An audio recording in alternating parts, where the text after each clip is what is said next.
Kalau teman-teman dikasih pertanyaan mau beli laptop gaming dari brand apa, maka biasanya kan banyak pasti yang jawab yang kayak, "Oh, mending Asus aja guys," gitu ya. Tapi kalau pertanyaan ditambah sedikit gitu, jadi kayak, mau beli laptop gaming yang murah, itu pakai brand apa? Ya mau nggak mau tetap Asus lagi gitu. Karena memang Pichel beberapa kali nge-review akan laptop Asus dan juga kayaknya sejauh ini masih oke-oke aja. Dan oleh karena itu kali ini Pichel mau tunjukin lagi nih sebuah laptop gaming dari Asus yang diklaim katanya punya harga terjangkau. Dan kita akan lihat apakah memang benar atau lagi-lagi seperti biasa, apakah ini gimmick marketing, ya kan? Kita akan coba lihat aja ya. Seperti apa detailnya? Let's check it out.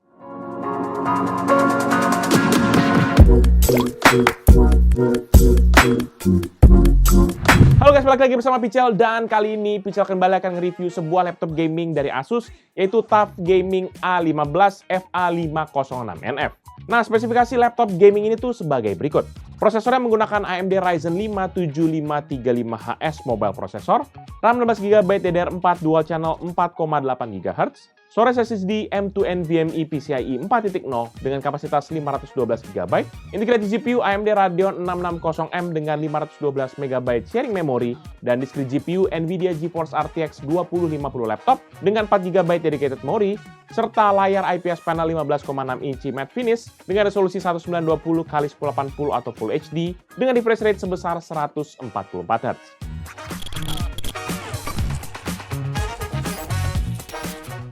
Untuk tampilannya sendiri, maka laptop ini nanti menggunakan color theme yang dominan berwarna hitam ataupun juga abu-abu gelap, yang dinamakan Asus sebagai Graphite Black, sehingga membawa aura yang kerasa dark dan juga gahar. Tapi nggak cuma warnanya, karena desain bodinya juga lebih agresif dengan bentuk sudut-sudut yang tajam di setiap sisi dari laptop gaming ini. Ditambah dengan kombinasi desain aksen garis-garis brush metal plus juga logo TUF di bagian display cover, ditambah juga dengan bentuk exhaust ventilation di bagian engsel layar sampai motif-motif honeycomb di bagian bawah, ngebuat ini laptop bener-bener kelihatan banget laptop gamingnya. Ya intinya sih kalau memang nenteng laptop ini ujung-ujungnya nggak terlalu malu-maluin lah ya kan, karena gayanya nggak lebay gitu. Tapi pas Pichel cross-check nih laptop, maka desain laptop dari TUF Gaming ini tuh mirip banget sebenarnya dengan A15 FA506IV yang muncul di tahun 2020 lalu. Bedanya palingan cuma di logo TUF-nya aja nih yang berbeda. Apa jangan-jangan rebranding doang kali ya, logo doang kali. Sementara untuk ukurannya, laptop gaming nanti masih tergolong compact untuk sekelas laptop gaming, yaitu hanya berkisar 36 x 25,2 cm dan ketebalan 2 cm. Bobotnya pun juga hanya sekitar 2,3 kg saja, jadi masih aman kalau kita tenteng kemana-mana. Bobot ringannya nanti kontribusi sebenarnya dari material plastik yang digunakan pada bodi laptopnya. Tapi teman-teman jangan langsung skeptis dulu ya, karena secara durabilitas laptop gaming ini sudah ngelewatin serangkaian tes ketahanan, hingga akhirnya dapat sertifikasi USMIL STD 810H military grade. Sehingga pembuktian akan tingkat ketahanan laptopnya harusnya oke lah gitu ya. Walaupun ya flex masih bisa kita temuin nih di area-area lebar kayak di display cover, di area keyboard dan juga di bagian back covernya. Nah, nanti sebagai penutup di bagian desain, maka Pichel mau infoin juga soal kelengkapan I/O portnya, di mana teman-teman bisa temukan di sisi kanan dan kiri dari laptopnya. Di bagian kiri nanti terdapat sebuah charging port, satu port Ethernet LAN, satu port Full HDMI 2.0B, dua port USB Type-A 3.2 Gen 1, dan satu port USB Type-C 3.2 Gen 2, yang sudah support akan DisplayPort dan sebuah 3,5 mm combo audio port. Sementara di sisi kanan nanti hanya ada satu port USB Type-A 3.2 Gen 1 dan juga sebuah Kensington lock. Ya, di sini lagi-lagi tidak ada tuh ya port USB 4 di sebuah laptop gaming yang masih bisa dibilang masih keluaran baru gitu. Udah gitu jumlah portnya menurut Pichel masih agak terbatas. Ya sedikit lah kalau bisa dibilang. Harusnya ya laptop keluaran 2024 udah nggak usah aneh-aneh deh. USB 4 udah sebuah standar baru. Ini kok kayak ketinggalan zaman gitu loh.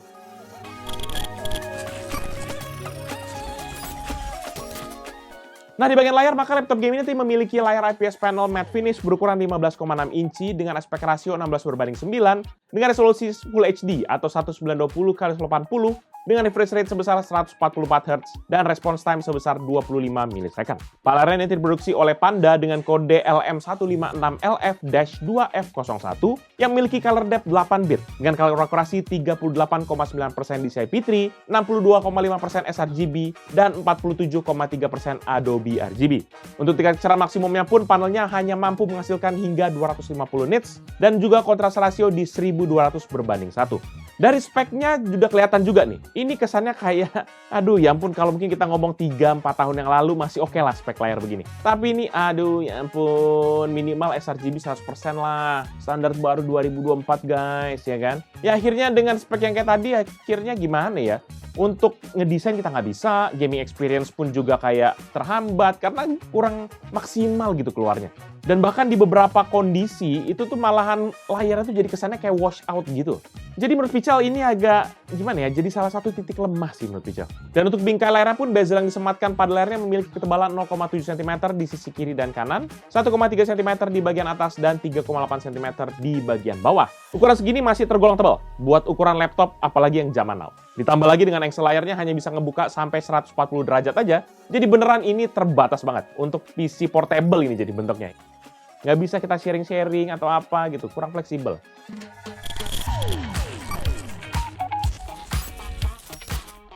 Nah, untuk input device, maka laptop ini nanti dilengkapi dengan dua input device standar. Yang pertama, yang mana adalah keyboard. Di mana Asus memberikan keyboard chiclet berukuran full QWERTY yang juga dilengkapi dengan number pad di sisi sebelah kanan. Permukaan keyboard ini nanti licin dan menggunakan warna dasar yang sama dengan theme color dari laptopnya. Cuma di bagian tombol WSD, tombolnya dibuat agak putih translucent gitu, biar kayak gaming look banget lah gitu kayaknya. Terus juga untuk backlightnya, laptop gaming ini nanti memiliki 3 tingkat kecerahan yang bisa teman-teman atur dengan kombinasi FN dan juga tombol panah atas ataupun juga panah bawah. Dan untuk efeknya pun nanti bisa teman-teman cycling melalui aplikasi Armoury Crate di menu Aura, ataupun kita tinggal pakai aja tombol panah kanan ataupun tombol panah kiri. Sementara untuk typing feel-nya ini tergolong agak keras, karena tombol-tombol keyboardnya ini kerasa kayak deket banget. Dan typing sound-nya juga memang agak lumayan berisik kalau kita pakai ngetik. Tapi kalau misalnya kita pakai buat tempo kayak main game gitu ya, maka suara keyboardnya ini menduplikasi akan suara-suara keyboard mekanik gitu. Jadi kayak mechanic light. Yang bikin gaming experience kita memang jadi agak lebih enak. Ya ujung-ujungnya tergantung selera. Ada yang mungkin lebih suka hening, ada yang mungkin suka berisik. Ya silahkan aja. Dan buat yang penasaran, ini deh contoh typing test dari keyboard laptopnya. Check this out.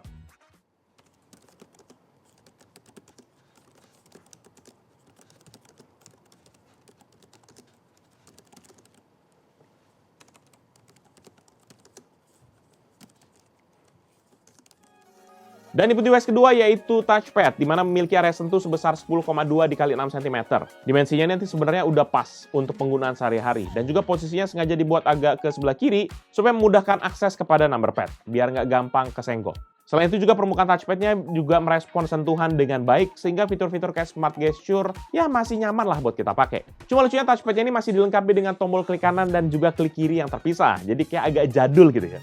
Buat Pichel sih secara efisiensi memang oke, tapi secara tampilan kayak jadul aja gitu. Dan juga area dari touchpadnya jadi berkurang ujung-ujungnya. Walaupun begitu, clicking sound-nya masih mendingan, nggak sampai berisik yang gimana-gimana amat. Dan buat yang penasaran, lagi-lagi ini dia, contoh clicking test dari touchpadnya.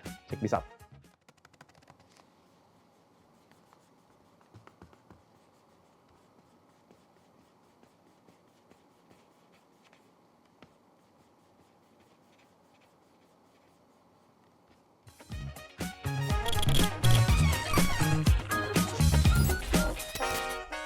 Nah, di bagian performa, maka laptop gaming ini nanti menggunakan prosesor dari AMD di seri 7000, yaitu Ryzen 5 7535HS Mobile Processor, yang memiliki 6 core dan juga 12 thread, serta berada di fabrikasi 6 nanometer, dan berjalan di base clock 3,3 GHz dan bisa di-boost hingga 4,6 GHz. Sementara untuk urusan TDP, maka default TDP-nya ini ada di 45 Watt, dan juga maksimum TDP di 54 Watt. Ini prosesornya yang kelas HS ya teman-teman, bukan yang kelas U gitu ya. Jadi ini memang yang high performance lah gitu. Selain itu, laptop game ini juga dilengkapi nanti dengan RAM 16GB DDR4 dual channel 4,8 GHz, serta juga storage SSD M2 NVMe PCIe 4.0 dari Western Digital. Dan untuk operating system juga ada operating system Microsoft Windows 11 Home Single Language dengan kode 23H2 dengan build number 22631.3296 atau build number paling akhir pada saat video ini Pichel buat. Dan untuk performance boosternya, nanti ada juga power mode dari Windows yang Pichel set ke mode best performance, dan juga aplikasi Armoury Crate yang Pichel bisa set kepada mode turbo. Cuma supaya mode turbonya aktif, mau nggak mau kita harus tetap hubungkan kepada arus listrik. Dan seperti biasa, kita akan masuk untuk ngetes gimana performa dari laptop ini, dan selama pengetesan ini kita akan colokkan selalu kepada adaptor listrik.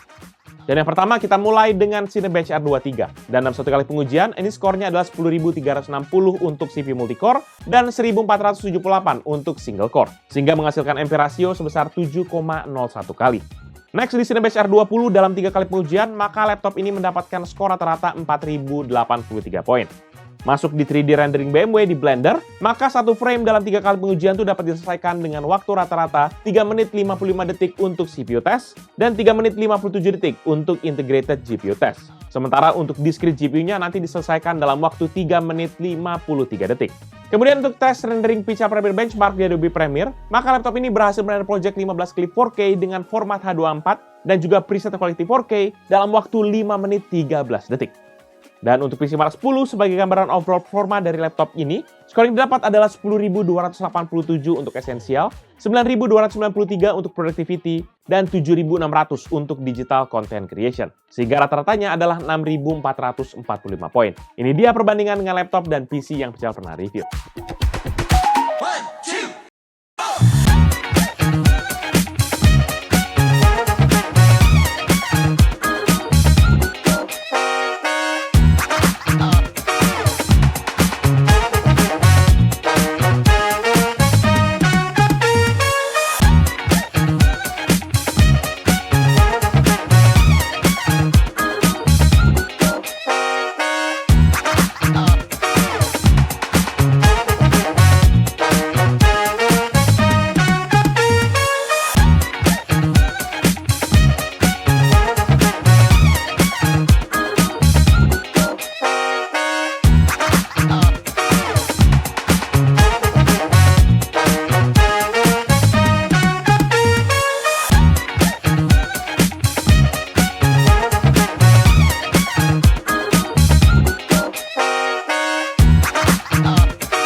Nah, berikut kita tes juga kecepatan storage-nya menggunakan Crystal Disk Mark. Maka untuk sequential testing 1 MB dengan 8 tas 1 thread sebesar 5,08 GB per second untuk membaca data dan 4,03 GB per second untuk menulis data. Sedangkan untuk random testing 4 KB dengan 1 tas 1 thread ada di 65 MB per second untuk membaca data dan 162 MB per second untuk menulis data.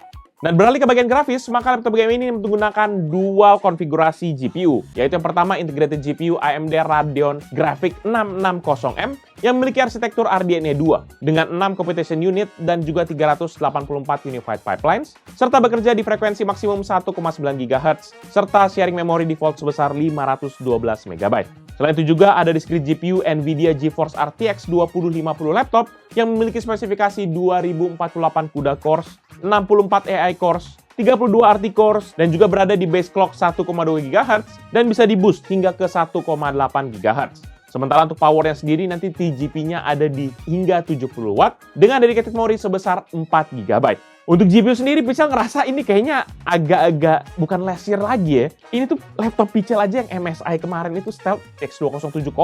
Itu udah keluar kayak udah 4-5 tahun yang lalu. Ini sekarang 2050 laptop. Aduh, kenapa nggak seri 3000 gitu loh. Tapi kan yang kayak, ya kan biar harganya murah gitu ya.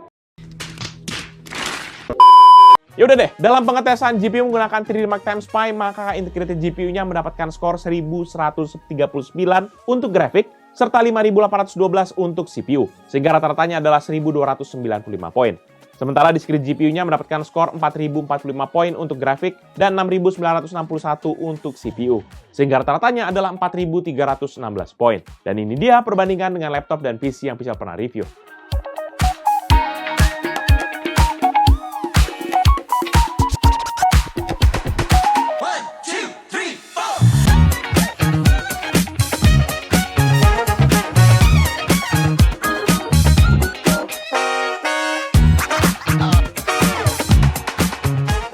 Next, kita lanjutkan ke gaming test, di mana untuk settingan laptopnya Pical cuma ganti sedikit di aplikasi Armoury Crate, di mana kita pakai GPU optimize di bagian system configuration-nya. Sementara untuk settingan gamenya, seperti biasa Pical set kepada maximum setting alias full rata kanan.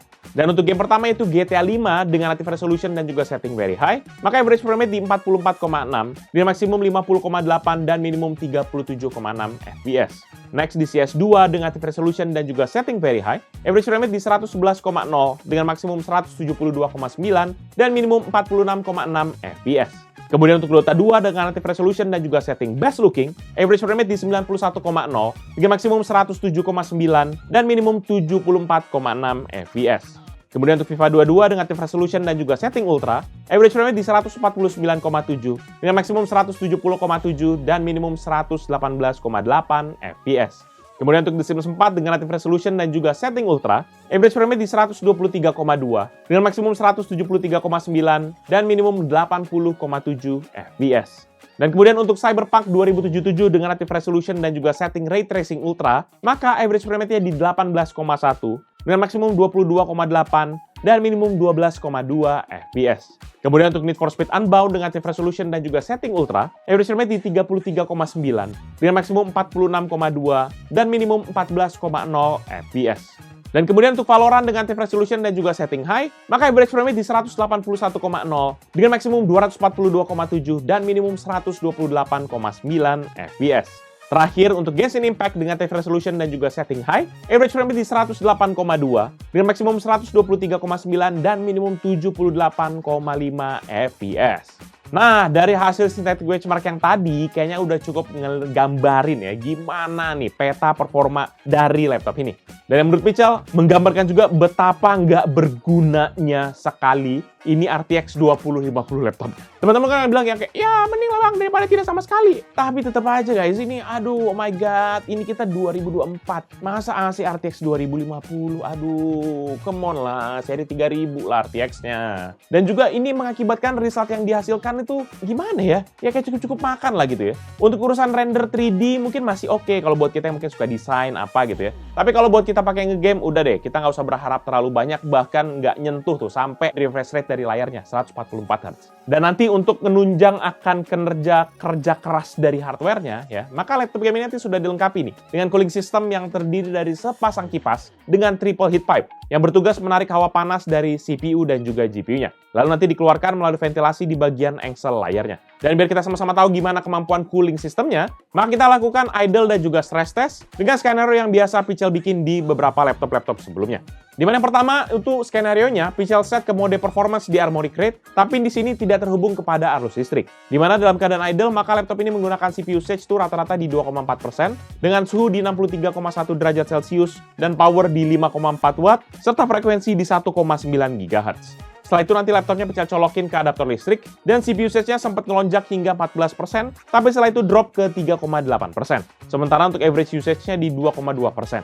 Tapi di sisi lain, ini cenderung stabil sih. Untuk suhunya di 61,5 derajat Celcius, dan untuk powernya di 6,5 watt, dan frekuensinya di 3,3 GHz. Kemudian Pitchell putuskan lagi listriknya untuk bersiap kita masuk kepada stress test. Dan pada mode baterai di stress test, maka dengan mode performance, suhunya ini langsung lompat hingga ke 90 derajat Celcius. Serta power di 51,4 watt dan frekuensi di 3,9 GHz. Keadaan ini nanti cenderung melandai hingga menit ke-8, di mana pada titik ini suhunya sedikit drop hingga ke 78,3 derajat Celcius dengan power di 25,3 watt dan frekuensi di 3,5 GHz. Tapi setelah itu nanti grafiknya naik turun hingga menit ke-10, yang dimana pada titik ini beberapa nilai testingnya sedikit naik lagi di angka 84,5 derajat Celcius untuk suhu, 39 watt untuk power, dan frekuensinya tetap stabil di level 3,9 GHz. Lalu setelah itu nanti laptopnya Pitchell sambungin lagi ke arus listrik, tapi kali ini langsung Pitchell set ke mode turbo pada Armoury Crate. Pada mode ini nanti suhunya kembali naik hingga ke 94,4 derajat Celcius dengan power yang nyampe ke 52,4 watt serta berada di frekuensi 4,2 GHz. Pitchell coba monitoring lagi selama 10 menit dan so far hampir semua grafiknya bergerak stabil, kecuali grafik powernya aja yang naik turun di rentang 24 hingga ke 67 watt. Dan secara rata-rata, selama stress test dengan charging mode, maka laptop ini menghasilkan poin suhu di 94,8 derajat Celcius dengan power di 50,9 watt dan frekuensi di 4,2 GHz. Setelah itu, tes Pitchell hentikan dengan total durasi selama 46 menit dan 22 detik. Sementara untuk suhu pada permukaan laptopnya, maka ini di baterai test Modern Office, titik panasnya tuh ada di berkisar di ventilasi ya, di dekat engsel layarnya tadi. Dan memang ada sedikit yang memang nyebar ke area keyboardnya. Di area ini suhunya di rata-rata 32,7 derajat. Dan dengan suhu tertinggi yang kita lihat itu ada di 35,4 derajat Celcius. Sementara di sisi bawah laptop, titik panasnya berada di area yang dilewati oleh heat pipe-nya, di mana pada area ini tuh mencapai rata-rata 34,4 derajat dengan suhu tertinggi hingga ke 36,6 derajat Celcius. Kemudian waktu kita coba di stress test, maka titik panasnya berada di area atas keyboard yang merambat hingga ke area tengah dari keyboardnya. Nanti di sini suhu rata-ratanya 44,1 derajat dengan suhu tertingginya hingga 48,8 derajat Celcius, atau naik sebanyak 37,9% untuk suhu tertingginya. Lalu pada sisi bawah laptop nanti titik panasnya berada di area exhaust ventilation yang merambat hingga ke bagian tengah. Pada ini nanti suhunya mencapai rata-rata 38,2 derajat dengan suhu tertinggi mencapai 47,8 derajat Celcius atau naik sebanyak 30,6 derajat untuk suhu tertingginya. Dan terakhir untuk suhu permukaan pada saat gaming test, maka pada permukaan atas laptop ini titik panasnya terpusat di area exhaust yang ada di engsel layar. Pada area ini nanti suhunya tuh nyampe hingga 34,1 derajat dengan tertingginya hingga ke 43,5 derajat. Atau ini tuh naik lebih tinggi 22,9 derajat. Sementara di bagian bawah, ini titik panasnya berada di posisi yang sama dengan stress test, di mana pada area ini suhunya mencapai rata-rata 32,8 derajat, dengan suhu tertinggi mencapai 38,3 derajat Celcius, atau lebih tinggi 11,3% dari battery test untuk suhu tertingginya. Nah, untuk panas nih menurut Pichel, ya lumayan ya, agak adem, anget-anget gimana gitu ya. Walaupun memang nggak sampai kayak level 40 derajat gitu ya. Jadi mungkin buat kita pangku sebentar masih oke. Tapi kalau lama-lama mungkin agak kebakar juga. Jadi udahlah, mending taruh di meja aja.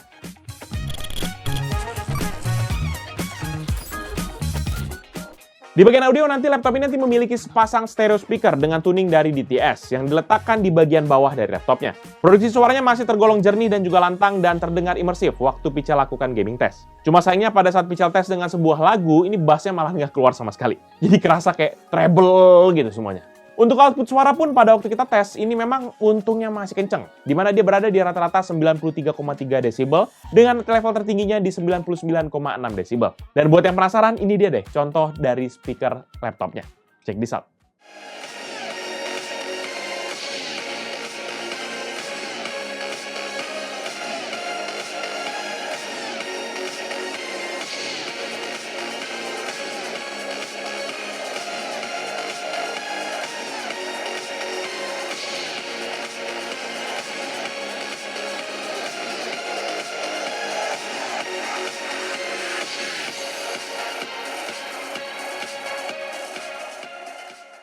Sementara untuk bagian webcam, maka laptop ini dilengkapi dengan kamera super standar, di mana dia memiliki resolusi berapa? Betul, 0,9 megapiksel. Yang seperti biasa, speknya pasti cuma bisa ngerekam 720p 30 fps buat video ataupun foto dengan setup 1080x720 pixel. Dan seperti yang sudah sering Pichel tunjukkan, maka hasil rekamannya more or less biasa aja ya. Malahan bakal banyak noise banget buat kondisi yang memang kurang cahaya. Ini kayaknya dari spek yang TUF Gaming 2020-2019 mungkin nggak diganti kali ya. Ya, biar nggak repot kali orang R&D-nya, orang manufacturing-nya gitu ya.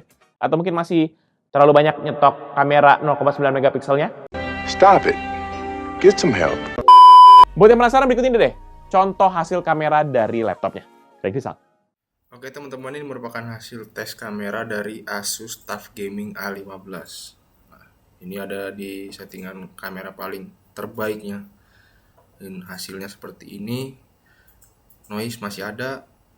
Dan hasil gambarnya ya bisa kalian nilai sendirilah. Udah sih, kira-kira begini hasilnya. Dan tesnya segitu aja ya. Thank you. Sementara untuk bagian konektivitas, maka laptop ini hanya dilengkapi dengan modul Wi-Fi dari Realtek dengan kode RTL8852BE, di mana modul Wi-Fi-nya ini sudah support akan Wi-Fi 6E 802.11ax, Bluetooth versi 5.3, dan support triple frekuensi, yaitu 2,4, 5, dan juga 6 GHz. Sementara buat teman-teman yang mungkin butuh koneksi via Ethernet LAN, seperti biasa, seperti yang udah Pichel jelasin tadi di bagian desain, ini untungnya sudah ada. Gigabit Ethernet dengan chip dari Realtek yang standar lagi juga. RTL8168-8111 yang memiliki transfer speed sebesar 1 gigabit per second.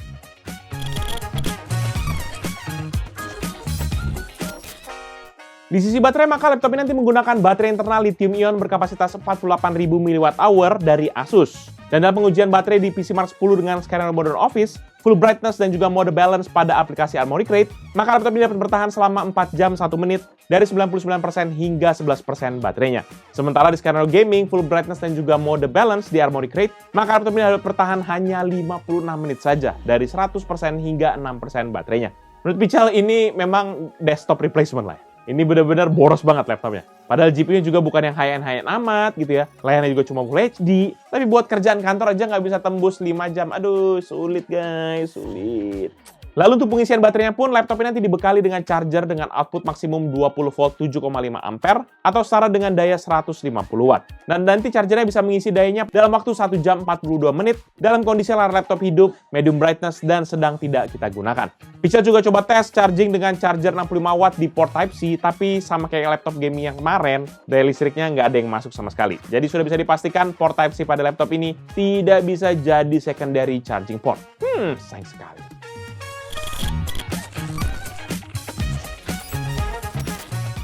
Terakhir untuk sisi upgrade, maka laptop gaming ini untungnya masih memberikan opsi upgrade untuk storage ataupun memorinya. Di bagian storage sudah ada 2 slot M2 NVMe yang bisa kita isi dengan modul NVMe ukuran 2280 atau yang paling panjang.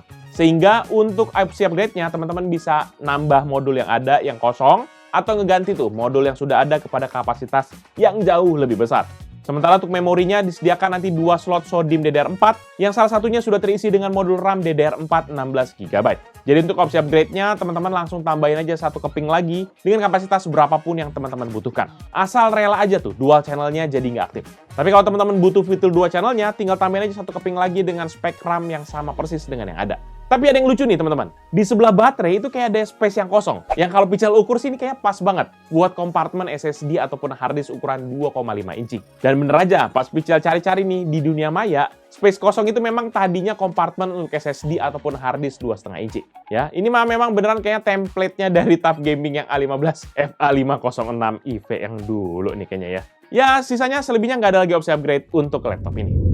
Overall, menurut pribadi Pichel, laptop gaming Asus TUF A15 FA506NF adalah salah satu laptop gaming level budget yang bisa teman-teman miliki dengan harga yang masih tergolong terjangkau. Karena di beberapa marketplace, laptop ini tuh hanya dibanderol di harga 10 juta untuk spek yang RAM 8 GB hingga 12 juta di spek yang RAM 32 GB.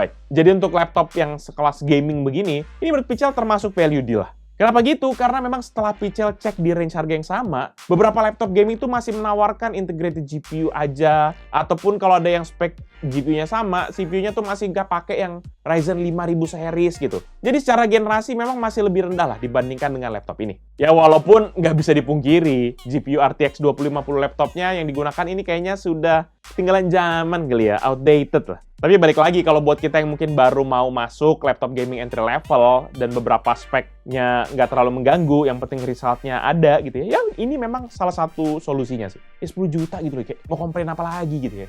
Tapi kalau misalnya Pichel boleh saran ya, kalau uangnya masih 10 jutaan, mending nabung dikit lagi biar bisa kebeli saudaranya, yaitu ROG Zephyrus G16. Cuma kurang 22.900.000 doang, ya kan? Gampang itu. Yang penting tergantung mini setnya.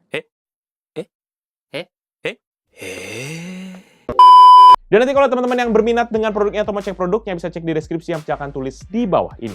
Jangan lupa juga untuk like dan share video ini, plus kunjungi juga sosial media dari Pichel Techno dan Pichel Media Group, seperti Facebook, Twitter, Instagram, TikTok, dan website kita, yaitu pichelmediagroup.com. Jangan lupa juga kunjungi beberapa channel kita di bawah Pichel Media Group, yaitu Pichel Main Game yang bahas soal game konsol, PMG Fams yang bahas vlog aktivitas Pichel dan keluarga, serta Pichel Toys Time yang bahas soal mainan. Jangan lupa pada subscribe ya guys. Jadi itu dia Pichel kali ini. Thank you guys for watching. I'll see you in the next video. Bye-bye. Lumayan kan? 10 juta ya kan? Marto kayak, saya mau pakai buat kuliah. 10 juta aja. Udah dapat laptop gaming ya kan?